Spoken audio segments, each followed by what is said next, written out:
canard laqué. Il y a quelques années, il m'est arrivé une histoire qu'on pourrait qualifier de fort embarrassante. Nous sommes en vacances avec celle qui va bientôt devenir ma femme dans la résidence secondaire de mes parents. Il nous vient alors l'idée de partir en vadrouille en Bretagne. L'itinéraire prévu est de passer une grande partie de l'après-midi dans la forêt de Brocéliande et de terminer la journée à Vannes. La balade en forêt est particulièrement agréable en cette chaude journée d'été. Cela nous change un peu de notre routine de vacances qui consiste habituellement à ne rien faire de la journée sur la plage. La marche nous fait un bien fou, mais nous arrivons à Vannes affamés. Nous nous mettons donc à la recherche d'un restaurant pour dîner. Mais n'ayant réservé nulle part, nous finissons par atterrir dans un restaurant chinois où il n'y a apparemment personne. Restaurant somme toute réputé sur internet par les habitués du coin et qui fait aussi traiteur. Il y a donc d'un côté les tables et les chaises pour consommer sur place et de l'autre un long comptoir avec vitrine pour les clients qui prennent à emporter.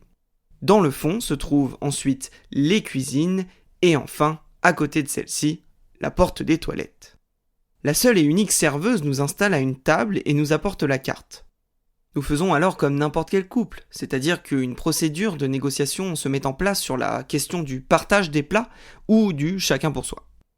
Après quelques minutes, nous nous rendons compte que, comme dans 99% des cas, nous voulons le même plat. Et nous n'avons qu'à tourner la tête pour faire un grand sourire à la serveuse derrière son comptoir. Celle-ci se lève, prend notre commande et retourne s'installer derrière celui-ci.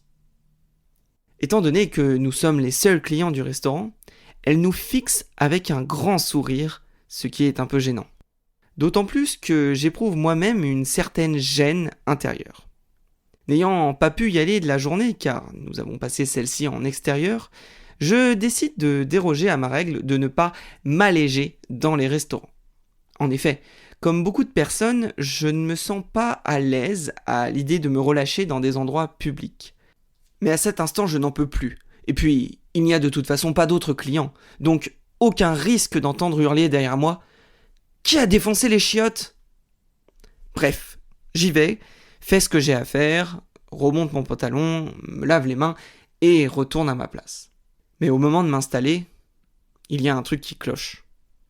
J'ai la sensation de m'asseoir sur quelque chose alors qu'il n'y avait rien sur ma chaise une seconde plus tôt. Je place donc ma main vers mon postérieur et empoigne ce quelque chose. Je me retourne pour constater ce que c'est et oh mon Dieu, je reconnais l'objet. Ni une ni deux, je le glisse sous la nappe, pose celui-ci par terre et mets mon pied dessus pour le cacher. Je regarde autour de moi et constate que personne n'a remarqué ce qui venait tout juste arriver. La serveuse a disparu et ma copine regarde son téléphone.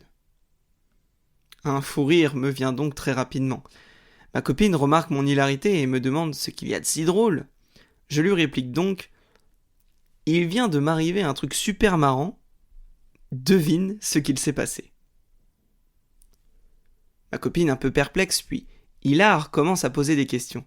« C'est quelque chose que tu as vu en allant aux toilettes ?»« Non. »« C'est quelque chose qu'on t'a proposé aux toilettes ?»« Que veux-tu qu'on m'ait proposé aux toilettes ?» Je ne sais pas, la serveuse est partie dans ta direction après ton départ. Elle est peut-être venue te voir avec une proposition, dit-elle en mimant des mouvements de bas en haut avec son bras. Non, pas du tout. Il y a les cuisines à cet endroit. Ah, c'est donc quelque chose que tu as vu dans les cuisines? Non plus. C'est quelque chose que tu as fait dans les toilettes? En quelque sorte. Oh, t'es dégueu, laisse tomber, je veux pas savoir. Ne voulant pas passer pour un gros porc, je décide de mettre un terme à ce petit jeu de piste et l'invite à regarder sous la table discrètement. Et là, sous mon pied, elle découvre un petit boîtier avec un crochet en plastique, que l'on connaît aussi sous le nom de bloc-cuvette. Cet objet a une action anti-tartre et permet d'avoir une fraîcheur marine quand vous tirez la chasse d'eau. En usage un peu dérivé, il peut servir aussi de cible privilégiée pour les hommes qui pissent debout. Vous vous posez donc la question suivante. Comment ce truc dégueulasse a-t-il pu s'accrocher à mon cul ? Mon hypothèse est que lorsque j'ai remonté mon pantalon, celui-ci a ripé contre la cuvette et le crochet du fameux bloc cuvette s'est accroché à ma ceinture sans que je ne m'en aperçoive. C'est en expliquant cela à ma copine que la serveuse réapparaît avec nos plats. C'est une belle surprise car tout est délicieux. Et c'est en avalant une bouchée de mon canard laqué qu'une question vient me titiller l'esprit. Qu'allons-nous faire de ce bloc cuvette ? Nous ne pouvons décemment pas le laisser sous la table. La serveuse a regagné son comptoir. De là où elle est, elle ne peut pas avoir sous mon pied. Mais je me mets à l'imaginer à la fin de son service. Passant le balai sous les tables, elle buterait contre l'objet, puis regarderait en bas et verrait le truc à chiottes. Elle irait ensuite dans les toilettes en se disant que ça ne pouvait pas être le truc à chiottes du restaurant quand même, et finirait par constater que l'objet venait bel et bien de là. Quel genre de gros dégueulasse ferait la démarche de venir dîner dans un restaurant, d'aller aux toilettes, d'enlever le bloc cuvette et de le déposer sous une table ? Un autre scénario me vint alors en tête, celui où, au moment de partir, elle remarquerait qu'il y a un étrange objet sous notre table, qu'elle viendrait voir de plus près, puis se retournerait vers moi et demanderait « Qu'est-ce que vous avez fait avec ce truc, gros porc ?» Non, ce serait bien trop gênant, il faut établir un plan d'action, et vite. Après quelques minutes de discussion avec ma copine, nous nous mettons d'accord sur le plan suivant. Au moment de partir, elle ira payer l'addition directement au comptoir. Cela permettra de distraire la serveuse. De mon côté, j'attraperai le truc à chiottes avec ma serviette et sortirai discrètement du restaurant. Enfin, elle paiera en cash, pour qu'il n'y ait aucun moyen de nous retrouver. Le plan parfait, quoi. Enfin, presque. Il y aura forcément le moment où la serveuse regardera dans les toilettes et se dira « Je n'avais pas installé un canard WC là-dedans ?» Nous sommes à la fin du repas, et il est temps de mettre à exécution notre plan, quand une famille nombreuse entre dans le restaurant. Ils viennent prendre à emporter et se placent devant le comptoir, c'est-à-dire précisément entre la serveuse et nous. C'est ma chance. J'agis donc instinctivement. Je prends ma serviette, m'abaisse, empoigne l'objet de la honte avec celle-ci, puis je me lève et me dirige vers les toilettes. Je remets le bloc cuvette en place et me lave 3 fois les mains.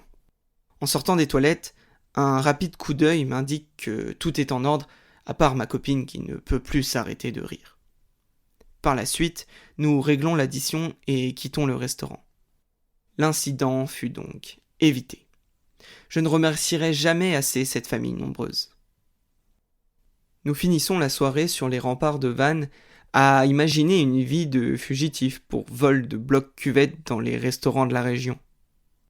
Une fois rentré chez nous, je me déshabille pour aller dormir et remarque à l'arrière de mon pantalon une petite tache bleue. Unique vestige de cette incroyable histoire. Merci d'avoir écouté cette histoire. Si vous l'avez aimée, n'hésitez pas à la partager et mettre 5 étoiles sur votre application de podcast. Enfin, si vous aimez les histoires de Papy Pierrot et que vous en voulez d'autres, faites-le moi savoir en commentaire. Merci à vous.